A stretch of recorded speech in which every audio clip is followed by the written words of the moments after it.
it fills a niche for people that have had a habit and just a culture of having a special bread for breakfast. So it fits well into the breakfast theme. And the different flavors that we've created are in response to customer comments and just watching what the customer seems like they like as far as flavors. Cinnamon raisin, of course, being the initial entry. But quite frankly, I like the cinnamon sugar myself better. That was probably the #1 pastry that we sold. We call them cinnamon twists, but it was a pastry with cinnamon and sugar inside and some white icing on it. And the flavor we've got in the bread is very, very similar.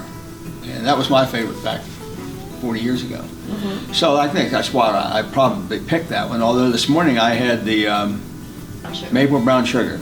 Actually, I had that yesterday and today, and I thought to myself, that's really good. Because the nice thing about it is our product, because it's not, we didn't just get it yesterday. I'm not even sure what day my wife might have gotten it in the drawer. It might be close to a week old. But it was soft and moist and sweet, and I put it back in the drawer so I wouldn't eat anymore.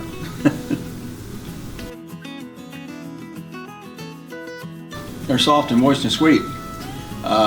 That particular product line in the supermarkets has for years been more of a toasting product, and although you could eat it out of the bag, it didn't give you the same kind of pleasure that you get from ours, because ours is almost like eating a pastry when you get it out of the bag. I've seen it rolled up in and eaten like a snack. I've seen it made sandwiches. It just doesn't have to just be toasted. Now, the ones that are made for toasting, if you don't toast it, they tend to be dry. And when you toast it and get it out quick, put some butter on it, they're pretty good.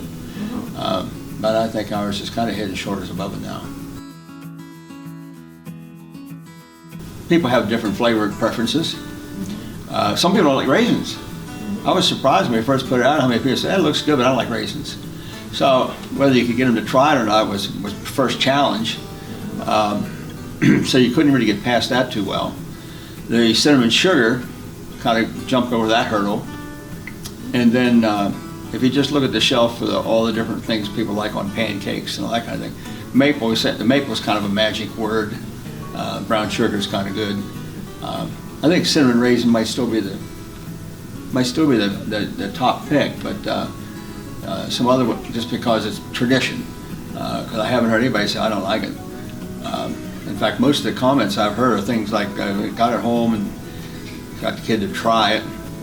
Next thing I knew, they were eating it out of the bag and sitting and watching TV, which is exactly what we're hoping for. That's why we formulated and made it so it is sweet and soft, and providing many opportunities for using it for different kinds of sandwiches, whatever.